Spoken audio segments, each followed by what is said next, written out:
torcedor santista deve ficar bravo, deve ficar completamente irritado, transtornado com a perda do título do Campeonato Paulista? Será que é motivo para levantar já hashtags, protestos, pedindo saída de alguns jogadores, fazer terra arrasada? Será que a gente não poderia olhar para o outro lado? É nisso que a gente vai discutir nesse vídeo de hoje. O papel do torcedor frente ao vice do Campeonato Paulista para o Palmeiras. Mas antes, se você não é inscrito no canal, não se esqueça de se inscrever para não perder conteúdos como esse. É óbvio que perder um título, principalmente para o Palmeiras, que tem machucado o Santos nos últimos anos, e aí se a gente for colocar desde 2015, é claro que é preocupante. É claro que é completamente transtornado, para deixar transtornado o torcedor santista.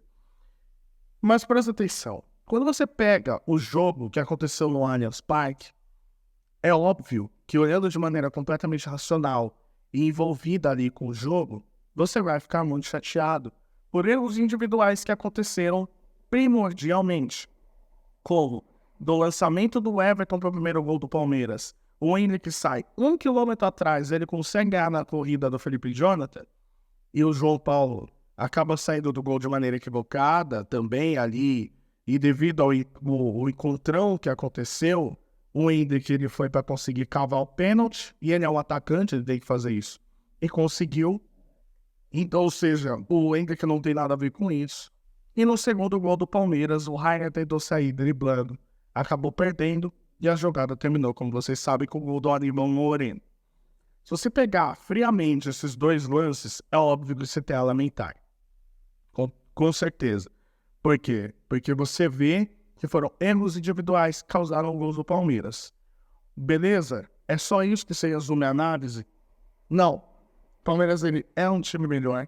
E com certeza, se não fossem essas falhas individuais, o Palmeiras teria mais chance para conseguir fazer o 2-0. Claro que o Santos ele também teve chance durante a partida. Ou seja, foi uma partida, digamos que equilibrada até certo ponto. O Santos ele mostrou valência, ele mostrou resistência. Ele mostrou que ele conseguia sim machucar o Palmeiras, tanto que conseguiu criar algumas chances. Só que a gente precisa fazer isso de uma maneira mais macro. O Santos chegar na final do Campeonato Paulista não era esperado por ninguém. Eu, inclusive, no final do ano passado, com a queda do rebaixamento do Santos, eu gravei um vídeo falando o que esperar do Santos, né? No caso, o título do vídeo é se o Santos iria quebrar. E nesse vídeo, eu coloco, sinceramente, meu ponto de vista, com base nos orçamentos e com base nos números dos anos anteriores, qual seria a projeção do Santos Futebol Clube.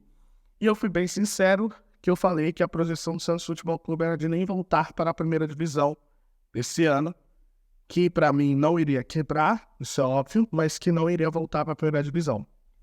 Logo, tudo isso foi surpresa o que aconteceu.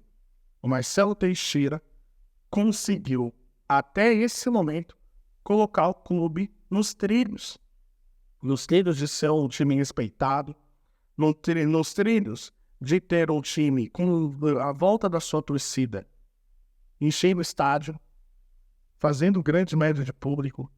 O Santos ele conseguiu isso.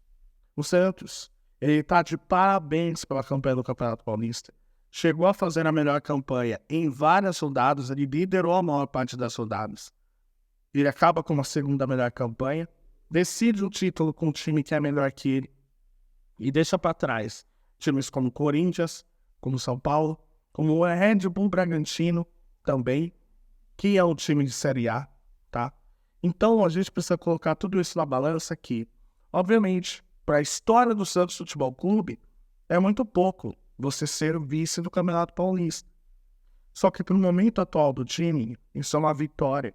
E isso foi colocado ali no término do jogo, ali no vestiário do Santos, pelo presidente Marcelo Teixeira. Então você vê que é um presidente que estava completamente orgulhoso da meta. Para o presidente Marcelo Teixeira, o Santos deveria pelo menos chegar na final, e ele conseguiu. Ele deveria chegar na Copa do Brasil 2025, ele conseguiu vaga através do campeonato também estadual. Então o Santos ele conseguiu os dois objetivos que eram para ser cumpridos. independente de ter caído de produção no final da primeira fase, independente de ter perdido os gols no primeiro e no segundo jogo da final, o Santos está de parabéns. Então, para mim, qualquer santista que tente fazer terra arrasada, falar que a gente perdeu para nós mesmos, primeira coisa, a gente perdeu para um time melhor. A gente está falando de um orçamento e de um faturamento também muito acima. A gente está falando de um time de 29 milhões contra 5. A gente está falando de um time que faturou no ano passado, o Palmeiras, quase 900 milhões. Contra o Santos, que faturou apenas 300. Um Santos que está olhando de novo a sua margem e aumento de receita para poder criar o seu estádio, trazer mais o torcedor, para trazer ganhos públicos, ganhar mais dinheiro. É o Santos que, mantendo essa intensidade dita pelo próprio Abel Ferreira, ele sobe fácil para a primeira divisão. Então, independente de falhas de jogadores, independente de como foi, o Santos ele mostra que ele consegue impor respeito. Ele consegue bater de frente em vários momentos do jogo, mesmo com uma equipe muito acima. Então, eu vou fazer um vídeo falando sobre o que eu acho do elenco e cada peça, mas para dizer que, não, santista, não tem motivo para lamentar. Pelo contrário, tem muito motivo para se orgulhar, porque a projeção era muito menor do que aconteceu. Quero saber sua opinião, deixa aqui embaixo. Não esqueça de se inscrever no canal, beleza? Para poder ajudar nosso canal a crescer. E tamo junto e até a próxima. Valeu!